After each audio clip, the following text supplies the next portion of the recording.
1411 Gedung Fengman, 10. Gu Qingqing segera menolehkan kepalanya, ia melihat sebuah mobil van Cadillac sedang menuju ke arahnya.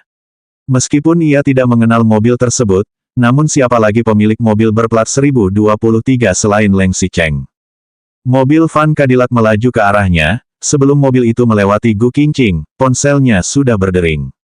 Gu Qingqing segera menjawab panggilan tersebut, dan ia pun mendengar Leng Xicheng mengatakan, "Kamu tidak perlu ikut campur dulu, suruh sekretaris Cheng membawa kalian meninggalkan tempat, nanti kita ketemu di tepi jalan. Kamu kalau menunggu di sana hanya akan memprovokasi saja. Tapi Presiden Leng, Anda tidak boleh ke sini. Bagaimana kalau ada orang yang melihat?" Sekretaris Cheng juga panik, ia merampas ponsel Gu Qingqing dan memprotes Leng Xicheng. Sejak awal Leng Xicheng tidak berniat melibatkan diri sendiri dalam masalah Gu Qingshan. Beberapa hari ini karena ia melakukan reformasi yang terlalu berlebihan, bagian dalam perusahaan juga kontroversial. Ditambah lagi dengan kejadian foto semalam. Meskipun ia sudah menggunakan Gu Qingqing dan menyatakan bahwa semua itu hanya kesalahan tanpa sengaja, namun masyarakat tetap berspekulasi mengenai masalah tersebut, dan hal ini sudah dipastikan sebagai berita buruk grup Leng. Terlebih lagi, Leng Xicheng tidak ingin berpartisipasi dalam konferensi ekonomi dan perdagangan Amerika Selatan minggu depan, ia hanya mengirim wakil presiden perusahaan untuk berpartisipasi, alasannya hanya karena ia tidak ingin meninggalkan Gu Qingqing terlalu lama. Begitu berita itu keluar, kegemparan besar pun terjadi di dalam perusahaan.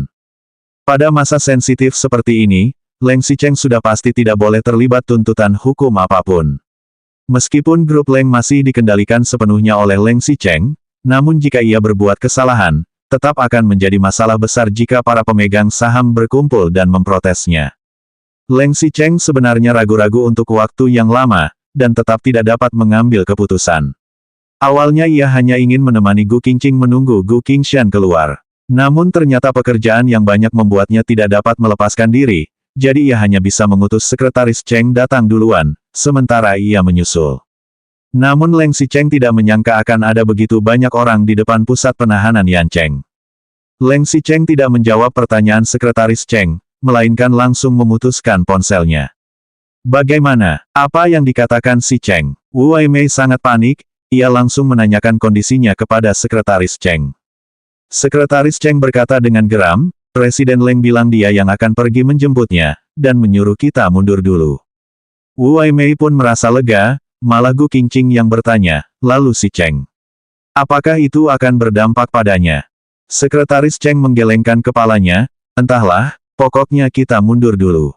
Mobil van yang dinaiki Gu Qingqing mundur perlahan, Gu Qingqing hanya dapat melihat mobil van Cadillac Leng Xicheng dari jendela mobil. Mobil van Cadillac dengan pelan masuk ke dalam kerumunan, dan akhirnya pada detik terakhir pusat penahanan menutup pintunya, mobilnya tiba di depan pintu, dan berhasil menjemput Gu Qingshan serta pengacara. Dalam proses tersebut, Leng Xicheng tidak turun dari mobil, juga tidak membiarkan dirinya dipotret oleh wartawan dan massa. Setelah Gu Qingshan dan pengacara masuk ke dalam mobil, mobil van Cadillac pun mundur perlahan. Walaupun mobilnya dikepung oleh massa dan wartawan, Leng Xicheng juga tidak mempedulikannya, mobilnya tetap berjalan terus, dan dengan hati-hati meninggalkan tempat. Gu Qingqing melihat para wartawan dan massa mengejar mobil van Cadillac Leng Xicheng, ia pun merasa khawatir. Tidak lama kemudian ia pun mendapat panggilan dari Leng Xicheng, "Kamu pulang dulu, mobilku mungkin masih harus berputar-putar dulu di jalan untuk melepaskan diri dari kejaran wartawan yang menyebalkan, memerlukan waktu yang panjang. Kita kumpul di rumah keluarga Gu." "Baik." Meskipun Gu Qingqing menganggukkan kepalanya, namun ia tetap sedikit khawatir, "Apakah kakku baik-baik saja?" Leng Xicheng menjawab dengan malas, padahal ia jelas-jelas tidak ingin membicarakan soal Gu Qingshan, masih hidup. Gu Qingqing menganggukkan kepalanya, lalu ia menambahkan, "Kamu juga hati-hati." Leng Xicheng tidak menjawab untuk waktu yang lama, beberapa saat kemudian, Gu Qingqing baru mendengar Leng Xicheng mendengus ringan, "Ham." 1412 Gedung Fengman, 11. Setelah Gu Qingqing menutup panggilan teleponnya dengan Leng Xicheng, hatinya pun menjadi ringan. Namun ia tetap menunggu mobil van Cadillac Leng Xicheng melaju ke jalan besar dan menghilang di depan matanya dulu, baru ia mengatakan, "Ayo jalan." Di sepanjang jalan, Wu Weimei masih mengkhawatirkan anaknya, bagaimana kondisi Qingshan beberapa hari ini ya. Wu Weimei bahkan menyalahkan Gu Qingqing, semua ini gara-gara kamu, tidak bisa menasehati si Cheng supaya segera menyelamatkan Qingshan. Ibu, bisakah kamu diam? Gu Qingqing mengerutkan keningnya. Sampai saat ini, ia benar-benar sangat tidak menyukai ibunya menyebut nama Gu Qingshan di hadapannya. Apa kamu bilang? Wu Weimei merasa tidak senang, dia abang kandungmu. Dasar, jangan kira karena akhir-akhir ini aku tidak mencarimu, aku juga tidak tahu masalahmu. Semalam, kamu di acara ulang tahun kampusmu sudah memasang foto vulgar itu, kan? Walaupun kalian adalah suami istri, tapi foto semacam itu tidak senonoh. Keluarga Gu tidak pernah mendidikmu seperti itu. Rasa sakit terbesar bagi Gu Qingqing adalah, Leng Xicheng sekali lagi menggunakan dirinya sebagai pengganti Su Zipei untuk memindahkan pusat perhatian orang-orang. Walaupun Leng Xicheng sudah menariknya naik ke atas panggung di hadapan orang-orang, bahkan sampai berlutut dan melamarnya, memakaikan cincin nikah yang didambakannya, namun semua itu bukanlah keinginan Gu Qingqing. Sekarang Wu Weimei mengungkit lagi masalah foto vulgar itu, Gu Qingqing pun langsung mengepalkan tangannya dengan kuat. Berhenti, suara Gu Qingqing yang tiba-tiba membuat Sekretaris Cheng kewalahan. Sekretaris Cheng menghentikan mobil, Gu Qingqing berkata dengan suram, Ibu, sebelumnya ketika kakak memukul orang hingga masuk rumah sakit, aku sudah pernah mengatakan bahwa aku tidak akan mempedulikan masalahnya lagi, kan? Sekarang, aku tetap ingin mengatakannya. Dan kali ini aku serius. Ini adalah terakhir kalinya, terakhir kali aku membantunya. Kamu mau mengatakan aku berdarah dingin, ataupun tidak berperasaan juga tidak masalah. Kalau dia berani memanfaatkanku dan si Cheng untuk berbuat sewenang-wenang lagi di luar, dan ibu masih membantunya bicara, maka aku akan memutuskan hubungan kekerabatan dengan kalian. Gu Qingqing. Wu Weimei juga merasa kemampuan kendalinya terhadap Gu Qingqing semakin kecil. Gu Qingqing adalah kartu terakhir Wu Weimei, ia tidak dapat membiarkannya lepas dari kendalinya. Kamu sudah gila ya, aku ini ibumu, Qingshan kakakmu. Kamu berani mengatakan mau memutuskan hubungan kekerabatan dengan kami. Aku benar-benar buta, sudah membesarkanmu selama 20 tahun lebih. Jika aku tahu, aku pasti akan meninggalkanmu di rumah sakit dan tidak membawamu pulang. Aku akan melakukan apa yang sudah aku katakan. Gu Qingqing juga sudah dipaksa hingga tepi jurang, akhirnya ia tidak tahan lagi dan meledak, Ibu, coba kamu tanyakan pada dirimu sendiri. Sejak aku menikah dengan si Cheng, sudah berapa banyak masalah kakak yang harus aku selesaikan? Seberapa banyak bantuan yang sudah aku berikan? Kali ini, jika bukan karena kalian terlalu rakus, tidak mendengar nasihatku, apakah masalahnya akan sampai seperti ini? Kedepannya jika ada masalah lagi dengan kakak, bahkan hanya masalah kecil pun, aku tidak akan membantunya lagi. Juga tidak akan menghubungi kalian lagi. Setelah mengatakan semua ini, Gu Qingqing langsung membuka pintu mobil. Sekretaris Cheng jadi panik, Nyonya, Anda. Maaf, tolong antar ibuku pulang. Nanti aku akan pulang dengan taksi. Gu Qingqing. Kali ini Wu Weimei benar-benar sangat panik. Ia dapat merasakan bahwa sebelumnya meskipun Gu Qingqing sudah berkata dengan galak, namun ia tidak akan sampai mempermalukannya dan Gu Qingshan, sampai berkata demikian di hadapan orang luar. Namun kali ini, Sekretaris Cheng masih di dalam mobil, sedangkan Gu Qingqing sudah tidak dapat menahan emosinya lagi. Kali ini Gu Qingqing benar-benar ingin memutuskan hubungan kekerabatannya dengan Wu Weimei dan Gu Qingshan, benar-benar tidak ingin mempedulikan mereka lagi. 1413 Gedung Fengman, 12. Kamu jangan pergi. Suara Wu Weimei berubah karena terlalu marah, ia benar-benar ingin menangkap Gu Qingqing, membuatnya tidak dapat lepas dari tangannya. Wu Weimei bahkan menyampingkan badannya dan meraih pergelangan tangan Gu Qingqing, aku bilang jangan pergi. Sedangkan Gu Qingqing, ia hanya melirik Wu Weimei dengan cuek, lalu melepaskan tangan Wu Weimei yang menggenggam erat lengannya secara perlahan. Kemudian Gu Qingqing membereskan barangnya, dan langsung membalikkan badan untuk turun dari mobil. Ekspresi Wu Weimei tampak sangat buruk, saat ini ia benar-benar memiliki perasaan bahwa ia sudah mau kehilangan Gu Qingqing. Ia sudah tidak dapat tenang lagi, suara teriakannya penuh dengan kewalahan, Gu Qingqing. Kamu mau kemana, Gu Qingqing? Sekretaris Cheng yang ada di samping juga sangat panik, bukannya sudah mengatakan akan sama-sama pergi ke rumah keluarga Gu bersama Leng Xicheng. Kini Gu Qingqing malah turun dari mobil begitu saja, bagaimana nanti kalau terjadi sesuatu padanya? Ibu, sebelum pergi, Gu Qingqing menundukkan sedikit kepalanya, satu kakinya sudah keluar mobil. Tanpa membalikkan kepalanya, ia mencibir, sebenarnya, jika punya pilihan, aku memilih untuk tidak menikah dengan Leng Xicheng, ayah juga tidak meninggal dunia. Kita sekeluarga, meskipun kita akan menjalani kehidupan miskin seumur hidup, aku juga akan bahagia. Setelah mengatakan kalimat ini, Gu Qingqing tidak lagi mempedulikan Wu Weimei yang menyuruhnya jangan pergi, ia langsung turun dari mobil. Ia menutup pintu mobil, dan suara Wu Weimei seolah bisa memisahkannya dengan dirinya yang masa lalu. Langit sedang mendung, sepertinya mau hujan. Ada capung dan kupu-kupu sedang menari di bunga yang bermekaran di tepi jalan. Sekarang masih akhir musim panas, seharusnya langit masih belum gelap untuk sekarang. Namun saat ini, awan hitam sedang memberontak di tengah langit, menutupi langit yang terang, dan masuk ke dalam kegelapan. Para pejalan kaki yang di tepi jalan juga sedang buru-buru, sepertinya takut akan hujan. Hanya Gu Qingqing, hanya ia seorang yang berjalan di tepi jalan, tidak mengerti dirinya berasal dari mana, dan harus pergi kemana. Gu Qingqing berjalan di tepi jalan, ia kebetulan tiba di jalan Hua Maotian, dan melihat layar LED dari bawah alun-alun. Siaran berita di sana kebetulan adalah adegan, lamaran pernikahan, dia dan Leng Xicheng di acara ulang tahun Universitas N. Hari Valentine sebelumnya, Leng Xicheng juga menyatakan cinta kepadanya di sini. Waktu itu Gu Qingqing mengira dirinya yang sudah menunggu selama 3 tahun akhirnya mendapatkan cinta yang didambakannya. Namun, mau Leng Xicheng berlutut lagi di hadapannya dan menyatakan cinta, ataupun memberikan seberapa banyak saham kepadanya, juga tidak dapat menutup kenyataan bahwa dia bukanlah orang yang paling dicintai Leng Xicheng seumur hidup. Suara guntur memberontak, awan hitam mulai berkumpul di atas kepala. Meskipun kini Gu Qingqing berjalan di tepi jalan yang ramai orang, tapi tetap tidak ada yang menyadari bahwa dialah wanita yang berpelukan dengan Leng Xicheng di layar LED itu. Gu Qingqing menundukkan kepalanya, lalu tersenyum pahit. Ia juga, sejak dulu hingga sekarang, Gu Qingqing hanyalah pengganti Su Zipei. Su Zipei selalu bersinar terang sebagai putri keluarga Su.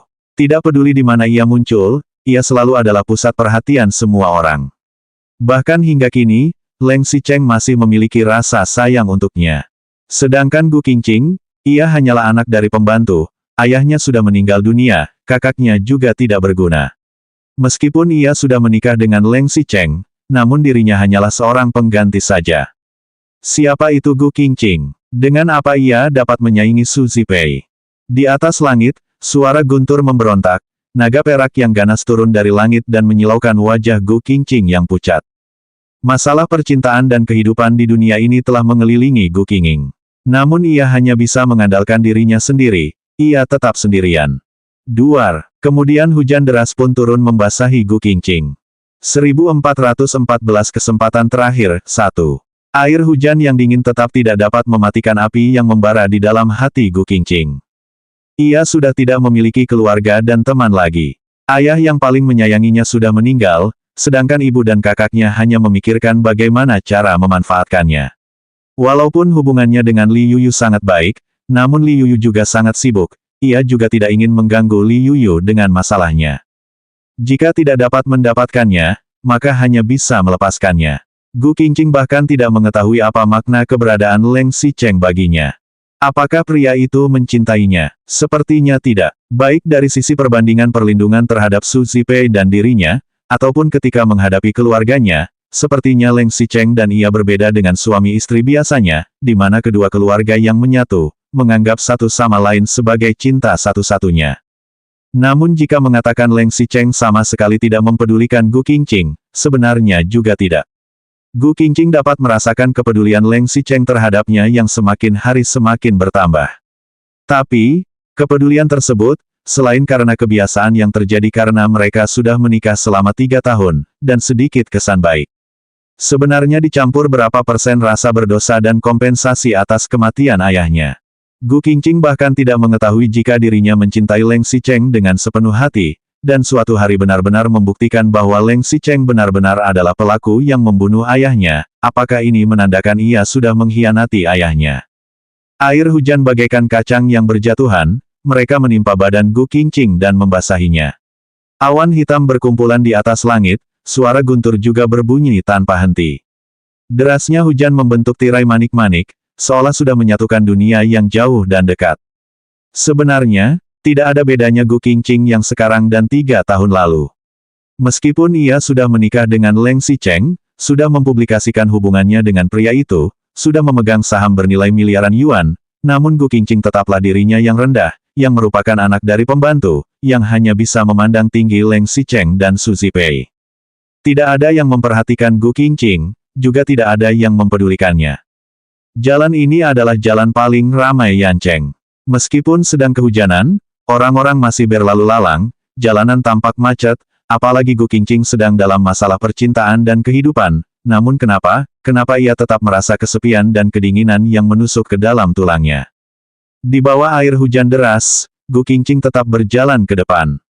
Namun ia bisa berjalan kemana di dunia yang luas ini? Kalaupun ia tiba di suatu tempat, apakah tempat itu adalah tempat yang bisa dia andalkan? Qingqing. Gu Qingqing yang sedang berjalan di bawah hujan tiba-tiba mendengar ada yang memanggilnya dari belakang. Leng Xicheng. Ini suara Leng Xicheng. Apakah ini mimpi? Gu Qingqing tiba-tiba menolehkan kepalanya, dan benar, ia menemukan sebuah mobil hitam melaju ke arahnya di bawah hujan deras. Pintu mobil belakang, ketika mobil belum berhenti, pintu mobil sudah dibuka dengan tergesa-gesa.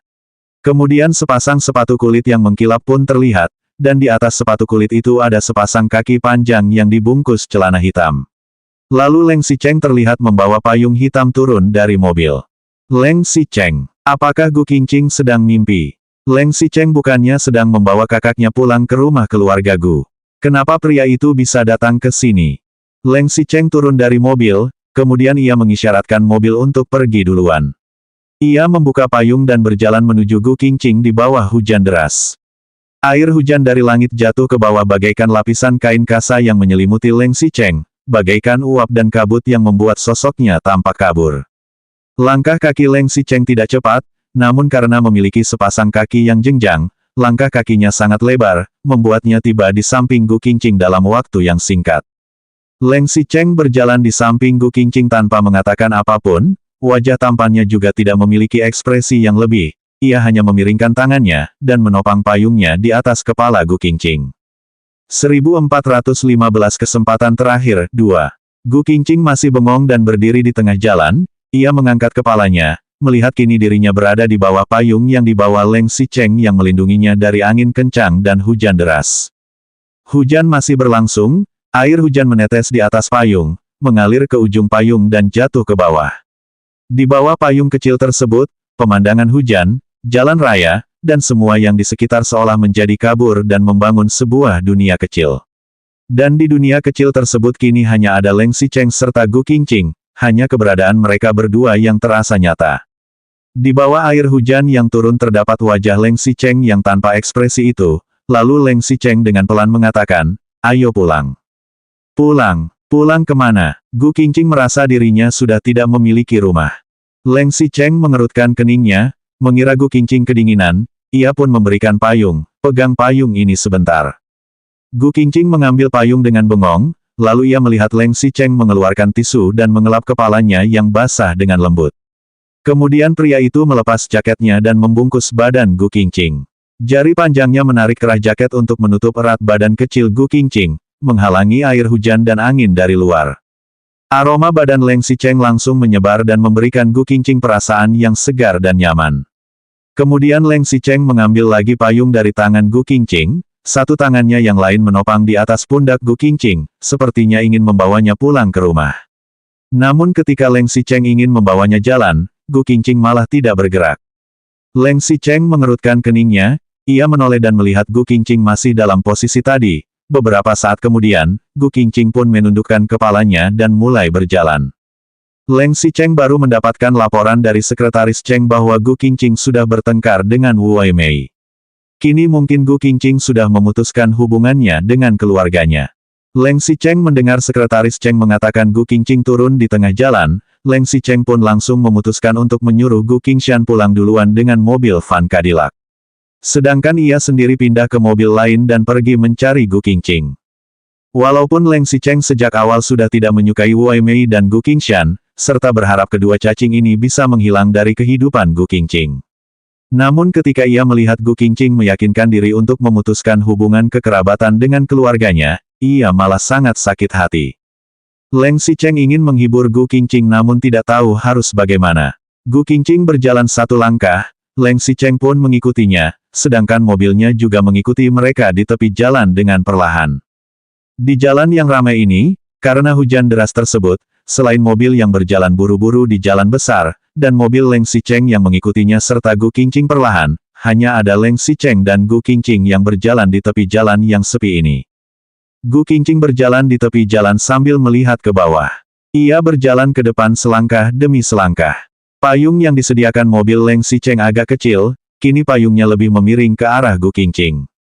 Pohon yang di tepi jalan menutupi pemandangan hujan yang deras, air hujan turun dari daun-daun pohon. Leng Xicheng dan Gu Qingqing berjalan berdampingan, jalan yang tampak kabur di depan mereka seakan tidak ada batasnya. Ketika Leng Xicheng dan Gu Qingqing berjalan hingga depan lampu lalu lintas, Gu Qingqing tetap menundukkan kepalanya, langkah kakinya tetap tidak berhenti, sepertinya sama sekali tidak melihat jalan. Ketika lampu hijau berubah menjadi lampu merah di zebra cross, Gu Qingqing tetap berjalan beberapa langkah. Leng Xicheng melihat ada mobil menyetir dari belokan kanan, ia pun segera mengatakan, hati-hati. Kemudian langsung maju, satu tangannya masih membawa payung, sementara tangannya yang lain terulur untuk merangkul pinggang Gu Qingqing, menariknya kembali ke tepi jalan dengan lembut. Mobil tadi melewati Leng Xicheng dan Gu Qingqing tanpa henti, Leng Xicheng pun menatap dengan dingin mobil yang menjauh itu, ia pun tidak bisa menahan emosi, tidak melihat jalan. Kamu kira nyawamu ada banyak? Setelah Leng Xicheng mengatakan hal tersebut, Gu Qingqing tiba-tiba mengulurkan kedua tangannya dan memeluk erat badan Leng Xicheng. Ia seakan sedang memeluk harapan hidupnya yang terakhir, ia memeluk pria itu dengan erat. 1416 kesempatan terakhir 3. Leng Xicheng merasa sedikit aneh.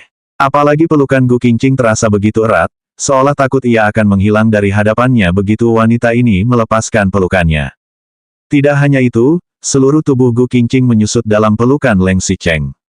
Meskipun badan Gu Qingqing terbungkus dalam jaket Leng Xicheng, namun mungkin karena tadi sudah mandi hujan, kini Gu Qingqing bagaikan anak anjing liar yang ditelantarkan di tepi jalan, seluruh tubuhnya gemetaran. Leng Xicheng menundukkan kepala dan melihat Gu Qingqing sedang memegang bajunya dengan kuat, badan wanita ini sangat dekat dengannya, namun tidak berani menempel ke badannya. Kepala Gu Qingqing melihat ke bawah, poninya kini jadi seikat dan masih menitikkan air akibat kehujanan. Air hujan dari poni itu seolah menetes sampai ke lubuk hati Leng Xicheng. Hujan seakan ikut membasahi hatinya. Gu Qingqing. Leng Xicheng melihat Gu Qingqing, lalu ia pun mengerutkan keningnya, kemudian mengeratkan pelukannya. Gu Qingqing tidak bersuara, ia hanya meraih baju Leng Xicheng dengan kuat, beberapa saat kemudian ia baru mengatakan, Xicheng. Suara Gu Qingqing sangat kecil dan gemetaran, seperti kelopak bunga yang dijatuhkan oleh air hujan, dan tertiup angin. Ini kedua kalinya Leng Xicheng melihatnya begitu sedih. Pertama kalinya di rumah duka ayah Gu. Berbeda dengan sebelumnya, karena Gu Qingqing 3 tahun yang lalu tiba-tiba kehilangan kebahagiaannya, kondisinya pun menjadi ekstrim bagaikan berdiri di tepi jurang. Perpisahan yang mendadak, yang diakibatkan seperti kecelakaan lalu lintas, gempa bumi, dan tsunami, memang bisa membuat mental terguncang. Sedangkan Gu Qingqing yang sekarang, ia sudah mengetahui bahwa masalahnya akan jadi seperti ini, namun ia hanya dapat melihat tanpa daya. Ia seperti pasien yang sudah lama tersiksa karena penyakitnya, dan pada akhirnya mendatangkan kematian dalam masa penderitaan, terasa begitu menyedihkan. Leng Xicheng bahkan dapat merasakan Gu Qingqing bagaikan air hujan di atas langit, jika tidak hati-hati, wanita ini akan pergi bersama hembusan angin. Jika tahu akan begini, jika Leng Xicheng tahu akan begini, kali ini ia tidak akan memaksa Gu Qingqing sampai seperti ini. Padahal ia tahu Gu Qingqing paling mementingkan kerabatnya. Meskipun ia ingin menghukum keluarga Gu Qingqing, ia seharusnya melakukannya secara tersembunyi. Setidaknya Gu Qingqing tidak akan mengetahui ketamakan Wu Weimei dan Gu Qingshan, agar Gu Qingqing masih memiliki harapan terhadap keluarganya. Jika Gu Qingqing merasa sedih dengan ibu dan kakaknya yang sudah sejak awal akan mengecewakannya, lalu bagaimana dengan perasaan Gu Qingqing terhadap ayah Gu? Orang yang paling dihormati Gu Qingqing adalah ayahnya, yang merupakan tukang judi dan meminjam uang dari rentenir. Karena berhutang banyak, ia melakukan penipuan uang asuransi, di mana penerima uang asuransi bukanlah Gu Qingqing. Bahkan, ayah Gu pernah memikirkan untuk menjual Gu Qingqing demi membayar hutangnya. Leng Xicheng yang mengetahui semua ini memilih untuk menyimpan semua rahasia ini hingga ayah Gu meninggalkan dunia, dan tidak memberitahu Gu Qingqing sama sekali. Ayo kita pulang. Lengan Leng Xicheng mengerat, ia memeluk Gu Qingqing kuat-kuat di dalam pelukannya. Ia ingin menggunakan berbagai macam cara untuk memberitahu Gu Qingqing bahwa wanita itu tidaklah sendirian. Pulang, rumahku, di mana? Gu Qingqing mengangkat kepalanya dengan bingung, kepalanya menoleh ke kanan kiri dengan canggung, melihat pemandangan jalan yang ditutupi hujan. Di sini adalah jalan perempatan, lampu merah dan hijau berubah dari waktu ke waktu, mobil dan pejalan kaki juga berjalan dan berhenti. Di jalan seperti ini, Gu Qingqing harus memilih untuk berjalan ke kiri, atau ke kanan. Semakin Leng Xicheng melihat mata Gu Qingqing yang seharusnya jernih, tapi kini penuh dengan kebingungan, hatinya menjadi semakin sakit. Ia menjepit payung dengan ketiaknya, lalu menggandeng tangan Gu Qingqing yang memakai cincin nikah mereka, kemudian memberikan sebuah ciuman di atas cincin nikah tersebut. Istriku, pulanglah denganku. Istri, Gu Qingqing mengangkat kepalanya, hatinya memberontak dengan parah. Leng Xicheng melepaskan tangan yang merangkul pinggang Gu Qingqing, kini ia ganti menggenggam tangan sang istri dengan erat. Kita pulang dulu, tanganmu sangat dingin. 1417 kesempatan terakhir, 4. Leng Xicheng menarik Gu Qingqing berjalan dari tepi jalan menuju jalur pejalan kaki.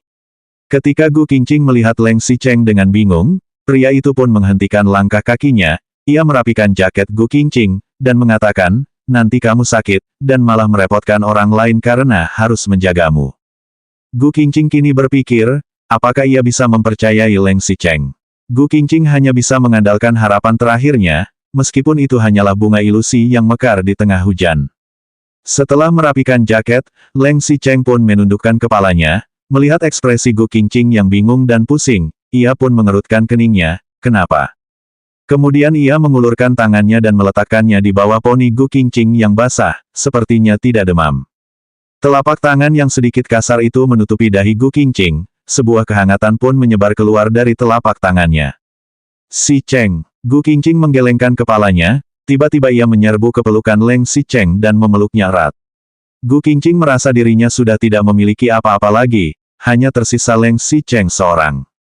Hanya ada Leng Xicheng, yang mungkin masih memikirkan Su Zipei, yang merendahkan keluarganya, dan mungkin juga merendahkan dirinya, tapi pria ini adalah suaminya. Kamu kenapa? Leng Xicheng mengerutkan keningnya, namun dengan jahat ia mengatakan, merepotkan sekali, mau ke rumah sakit. Gu Qingqing menggeleng, lalu melihat pundak Leng Xicheng. Tadi karena payungnya miring ke arahnya, kini salah satu pundak pria itu sudah basah karena terkena air hujan, bahkan lengannya juga basah. Saat ia melihat lagi, tidak hanya lengan Leng Xicheng, punggung pria ini juga sudah melindunginya dari hujan, dan sebagian besar punggungnya basah. Walaupun Leng Xicheng merendahkannya, serta masih memikirkan Su Zipei, namun pria ini masih tetap memperhatikannya. Ia merasa senang meski dengan perhatian kecil seperti ini. Ini adalah kesempatan terakhir Gu Qingqing, ia juga hanya akan percaya bahwa ini adalah yang terakhir. Ia tak masalah meskipun akan terluka dan akan berjalan menuju jurang. Jangan-jangan kamu memang demam. Leng Xicheng menjadi khawatir. Gu Qingqing menggelengkan kepalanya, lalu mengangkat tangannya perlahan, ujung jarinya menusuk ujung payung, membuat payung yang memiring ke arahnya menyamping ke arah Leng Xicheng. Leng Xicheng tertegun, ia dapat merasakan payung yang berdiri tegak kembali, menangkis hujan yang mengenai belakang punggungnya. Belum sempat ia bereaksi, Gu Qingqing tiba-tiba mendekat dan memberikan sebuah ciuman lembut pada bibirnya. Ketika bibir yang lembut menempel di bibir Leng Xicheng, ia pun membeku di tempat. Mobil masih tampak berlalu lalang di tengah jalanan yang hujan dan berangin. Leng Xicheng tidak menyangka Gu Qingqing akan menciumnya di tengah jalan seperti ini. Di dalam ingatannya, Gu Qingqing juga sering mengambil inisiatif menciumnya, seperti pada saat di rumah, saat mereka sedang bermesraan, saat ia mengancamnya. Namun kali ini, Leng Xicheng yakin ini adalah pertama kalinya Gu Qingqing inisiatif memberikan ciuman yang lembut di tengah jalan seperti ini. Meskipun sekarang sedang hujan, meskipun ada banyak orang, tapi mereka juga pada tergesa-gesa karena hujan, dan tidak akan memperhatikan kedua orang bodoh sedang berciuman di bawah air hujan. Namun perasaan tersebut seolah mengapung di tengah udara. Setelah Leng Xicheng tersadar, ia merasa kulitnya, bulunya, tulangnya, hingga ototnya, seluruh badannya seolah tersetrum hingga tubuhnya gemetar hebat. Ia lalu segera membuang payungnya, dan memeluk erat Gu Qingqing untuk memperdalam ciuman. Leng Xicheng berpikir, apakah akhirnya ia bisa mendapatkan hati Gu Qingqing? Mulai sekarang di dalam kehidupan Gu Qingqing tidak akan ada lagi ibu dan kakak yang harus ia cemaskan, kini hanya dia seorang. Hanya Leng Xicheng yang akan menempati seluruh posisi di dalam hati Gu Qingqing. 1418 kesempatan terakhir, 5. Duar, hujan deras sepertinya tidak akan reda, hembusan angin tampak menerbangkan kantong plastik di tepi jalan, membuat salah satunya seperti layang-layang yang terbang. Leng Xicheng kadang-kadang juga akan menonton film yang diproduksi perusahaannya, di mana ada adegan pemeran laki-laki dan perempuan sedang berjalan di tengah hujan, saling menyatakan cinta di tengah hujan, atau putus di tengah hujan. Waktu itu Leng Xicheng selalu merasa bahwa adegan seperti itu sangatlah bodoh. Suasana murahan yang dibuat oleh mobil penyiram jalanan tidak hanya membodoh-bodohi para aktor, namun juga membodoh-bodohi para penonton. Jika ia menjadi pemeran laki-lakinya, ia pasti akan membawa pemeran wanita untuk berteduh dari hujan, karena kehujanan itu tidak enak, dan ia merasa hujan-hujan seperti ini sangatlah bodoh. Namun ketika ia benar-benar mengalami kejadian seperti itu, ia baru mengerti bahwa orang lain bukan dengan sengaja membuat suasananya jadi seperti ini, melainkan pemeran laki-laki sama sekali tidak punya waktu untuk membawa si pemeran wanita berteduh. Leng Xicheng merasa ia benar-benar ingin menyatu dengan Gu Qingqing sekarang. Ia menyukai Gu Qingqing selama 10 tahun, dan mereka sudah menikah selama 3 tahun. Hingga saat ini ia baru menyadari bahwa Gu Qingqing ternyata lemah. Pintu hati Gu Qingqing yang sebelumnya tertutup, kini terbuka untuknya, ingin bersentuhan dengannya. Tin, tin. Walaupun Leng Xicheng dan Gu Qingqing berdiri di jalur pejalan kaki, namun mobil yang melintas di jalan raya lumayan banyak. Salah satu mobil mengeluarkan suara rem ketika membelok, dan membuat Leng Xicheng tersadar. Ia akhirnya menjauh dari wajah Gu Qingqing dengan pelan. Ketika ia melihat wajah Gu Qingqing yang tampak lemas karena kehujanan, ia pun merasa bersalah. Akhir-akhir ini Gu Qingqing memang kurang sehat, walaupun Leng Xicheng sangat senang, sangat ingin bermesraan dengannya, namun ia juga merasa dirinya tidak seharusnya berbuat begini di tengah hujan, membiarkan Gu Qingqing kehujanan. Leng Xicheng membalikkan badan dan memungut kembali payungnya. Ia menopang payung di atas kepala Gu Qingqing, lalu tampak mengerutkan kening, jangan-jangan kamu memang sakit. Pasti sudah demam, ayo kita pulang. Ini sudah ketiga kalinya Leng Xicheng mengatakan kata pulang, dan kali ini Gu Qingqing tidak ragu-ragu lagi, ia menganggukkan kepalanya di dalam pelukan Leng Xicheng. Dan kali ini Leng Xicheng malah kewalahan oleh kepatuhan Gu Qingqing, ia mengulurkan lagi tangannya ingin merapikan jaket Gu Qingqing, namun ia tersadar bahwa ia sudah mengancingkannya dengan rapi sejak tadi. Ia pun mengubah arah tangannya dan mengosok rambut Gu Qingqing. Leng Xicheng ingin mengatakan sesuatu namun tidak dapat mengatakannya, akhirnya ia hanya bisa meletakkan tangannya di atas pundak Gu Qingqing sambil mengerutkan keningnya, ayo jalan. Gu Qingqing menganggukkan kepalanya sekali lagi. Kali ini, ia mengulurkan tangannya dan berinisiatif merangkul lengan Leng Xicheng. Leng Xicheng memiringkan lagi payungnya ke arah Gu Qingqing, dan Gu Qingqing menyadarinya, namun ia tidak membenarkannya. Ia malah lebih mendekat lagi ke arah Leng Xicheng, agar pria itu tidak membasahi dirinya sendiri. Setelah naik ke dalam mobil, Leng Xicheng dan Gu Qingqing sudah basah kuyup. Leng Xicheng meragu sejenak kemudian bertanya, kamu mau ke rumah ibumu dulu atau? Pulang saja, bajuku sudah basah. Gu Qingqing menundukkan kepalanya, ia melihat di dalam mobil ada 2 buah handuk, ia pun memberikan salah satunya pada Leng Xicheng. Ketika Leng Xicheng ingin menerimanya, Gu Qingqing malah menarik kembali handuk tersebut, kemudian ia mengangkat tangannya dan mengelap kepala Leng Xicheng yang basah.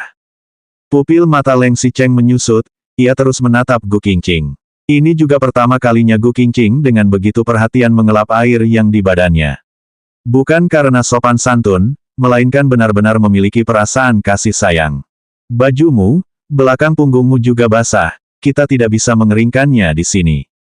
Nanti cepat ganti baju saat tiba di rumah. Instruksi yang lembut barusan membuat Leng Xicheng tampak menelan ludah.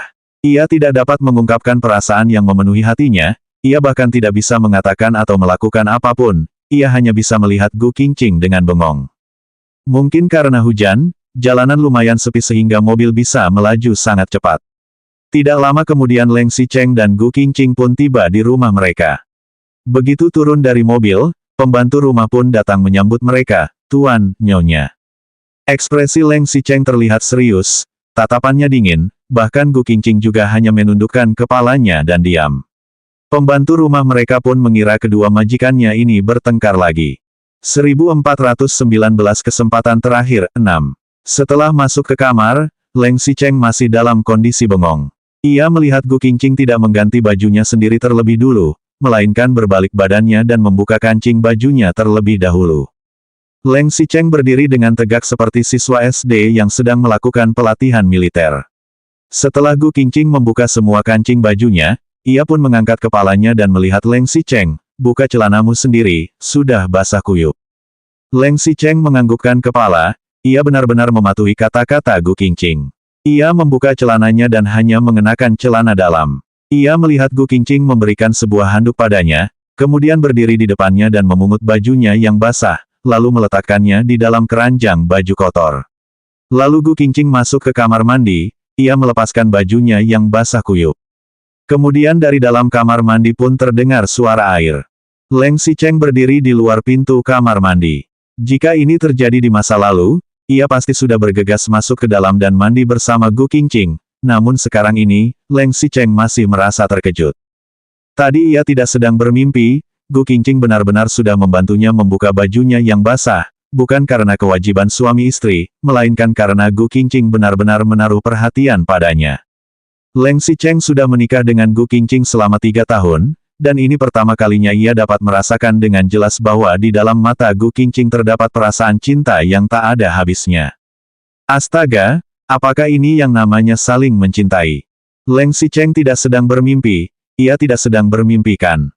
Leng Xicheng tiba-tiba panik, ia segera bergegas ke pintu masuk kamar mandi. Gu Qingqing tidak mengunci pintu, namun ketika Leng Xicheng masuk secara mendadak, Gu Qingqing tetap terkejut. "Xicheng." Leng Xicheng masuk ke dalam dan bergegas ke samping Gu Qingqing.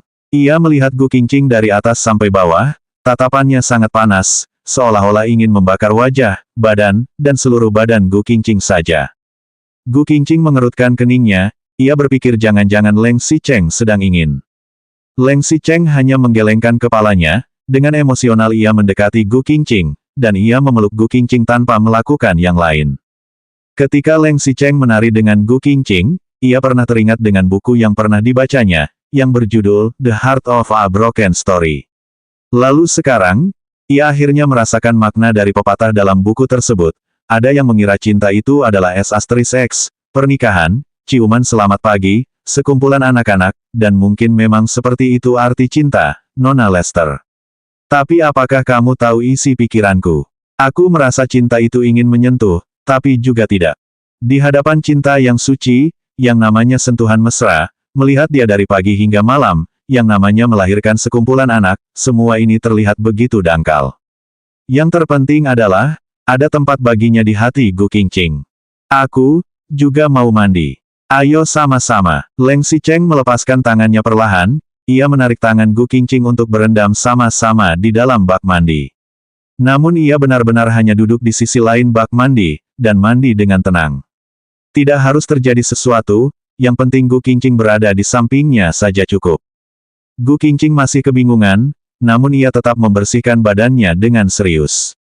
Setelah mengeringkan badan dan memakai baju, Leng Xicheng juga seperti sebelumnya, berdiri di belakangnya dan mengeringkan rambut dengan hair dryer.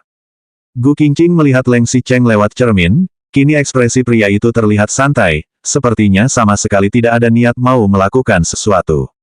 Dari pantulan cermin, ia juga melihat Leng Xicheng tersenyum, tatapan pria itu juga terlihat sangat lembut. Ada apa ini? Jangan-jangan Leng Xicheng sengaja menahannya sekarang, dan akan melampiaskannya nanti malam sekaligus. Setelah memakai baju dengan lengkap, Gu Qingqing berdiri. Ponselnya berbunyi, ia pun mengambil ponselnya dan melihat ke layar, ada panggilan dari Wu Weimei. Gu Qingqing mengangkat panggilan tersebut dan langsung mengatakan, "Mau kami ke sana ya?" Baik. 1420 kesempatan terakhir 7. Setelah menutup panggilan dari Wu Weimei, Gu Qingqing pun melihat Leng Xicheng. Ia kira akan melihat ekspresi Leng Xicheng yang tidak sabar, namun ternyata kini pria itu tidak menunjukkan rasa respon negatif sama sekali, melainkan hanya menganggukkan kepalanya seraya mengatakan, kalau begitu ayo.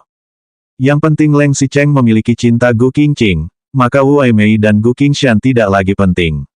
Mereka bukan ancaman, juga bukan orang yang dibencinya lagi. Gu Qingqing menganggukkan kepalanya, bagaimanapun semuanya tetap harus dibicarakan dengan jelas. Tanda hubung tanda hubung tanda hubung tanda hubung. Leng Xicheng dan Gu Qingqing naik mobil menuju rumah keluarga Gu. Di sepanjang jalan, Leng Xicheng takut Gu Qingqing akan lesu seperti tadi. Ia pun menggenggam tangan Gu Qingqing dengan lembut. Gu Qingqing melihat Leng Xicheng, lalu ia menganggukkan kepalanya. Tatapannya kini sangat tenang, seolah tidak akan menjadi lebih marah lagi meskipun akan menghadapi banyak masalah. Karena sudah merasa memutuskan hubungan dengan Wu Weimei dan Gu Qingshan, jadi Gu Qingqing pun tidak perlu mengkhawatirkan masalah mereka lagi. Tentu saja, ini bukan berarti ia tidak akan memberikan biaya hidup untuk Wu Weimei, hanya saja, lebih dari itu, mereka jangan berpikir untuk mendapatkan bantuannya lagi.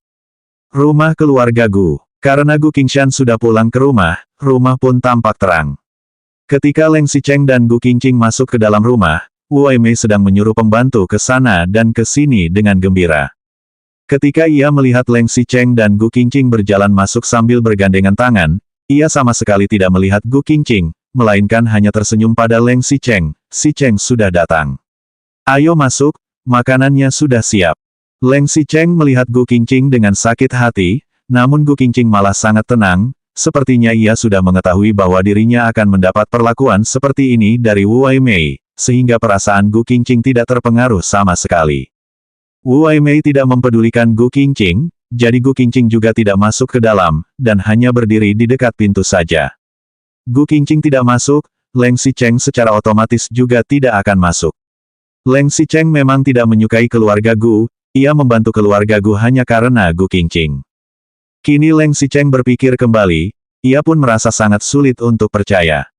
Gu Qingqing yang memiliki harga diri tinggi, tapi mudah berkecil hati ini, menggunakan satu-satunya kesempatan untuk meminta sesuatu padanya demi keluarga Gu selama mereka menikah 3 tahun ini.